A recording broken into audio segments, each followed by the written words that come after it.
लखनऊ अपनी तहजीब और इतिहास के लिए मशहूर है, लेकिन इस शहर के दिल में छिपा है एक ऐसा राज जो लोगों के दिलों में डर पैदा करता है। भूल भुलैया। बड़ा इमामबाड़ा का यह हिस्सा न सिर्फ अपनी आंखों का धोखा देने वाले रास्तों के लिए मशहूर है, बल्कि यहाँ से जुड़ी एक भयानक और हॉन्टेड कहानी भी है जो सदियों से लोगों की जुबान पर है। कहा जाता है कि भूल भुलैया का निर्माण 1784 में नवाब आसफ-उद-दौला ने करवाया था। इमामबाड़ा के नीचे छिपा यह रास्तों का जाल शुरू से ही एक रहस्य बना हुआ था। असली मकसद यह था कि दुश्मन जब इमारत पर कब्जा करने आए तो इस जाल में उलझकर अपना रास्ता भूल जाएं और फिर कभी बाहर न निकल सकें। लेकिन इससे भी गहरा एक और राजल है जो लोगों की रातों की नींद उड़ा देता है। एक समय था जब नवाबी दौर अपनी शान और शौकत पर था। नवाब के महल में एक हसीन और जवान नौकरानी काम करती थी। उसका नाम जरीना था। जरीना खूबसूरत थी, लेकिन अपनी एक नई जिंदगी की तलाश में थी। कहानी के मुताबिक नवाब के एक खास आदमी ने उसकी खूबसूरती पर दिल हार दिया और उससे प्यार का वादा किया। लेकिन जब उस आदमी ने जरीना को धोखा दिया तो उसका दिल टूट गया। उसका दिल इतना टूटा कि उसने भूल भुलैया के एक अंधेरे कोने में अपनी जान दे दी। तब से कहा जाता है कि जरीना की आत्मा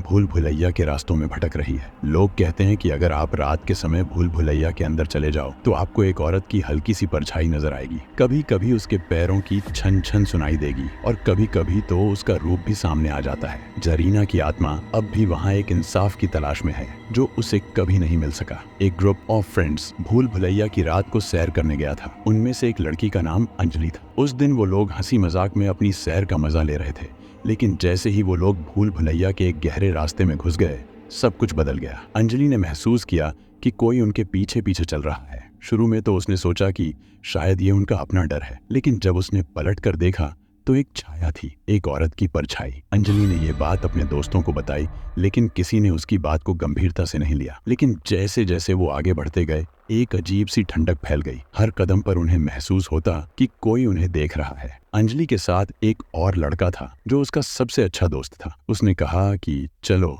ये सब तुम्हारा वहम है। लेकिन तभी एक तेज चीख सुनाई दी। उन सब के होश उड़ गए। कहते हैं कि उस दिन के बाद अंजलि को कुछ दिन तक सपने में वही औरत दिखती थी, जरीना की रूह। अंजलि ने इस कहानी को अपने दोस्तों से साझा किया और जब वो लोग वापस भूल भुलैया गए तो एक पुराने चौकीदार ने उन्हें ये बताया कि वो छाया कोई और नहीं, जरीना ही थी। उस चौकीदार ने कई बार उस औरत को भूल भुलैया के कोने कोने में घूमते हुए देखा था। उसने कहा, जिसने भी इस जगह धोखा दिया, किसी को धोखा दिया, वो कभी शांति से नहीं जीता। जरीना उनका पीछा करती है। इस बात के बाद अंजलि और उसके दोस्तों ने कभी भूल भुलैया का रुख नहीं किया। लेकिन लखनऊ के लोगों के लिए यह कहानी एक वाकयात बन चुकी है जो लोगों के दिल और दिमाग में अपनी जगह बना चुकी है। अगर आप कभी लखनऊ के भूल भुलैया जाने का इरादा करें तो याद रखें, वहाँ आपके साथ कोई और भी हो सकता है जो आपको देख रहा हो। जरीना की रूह।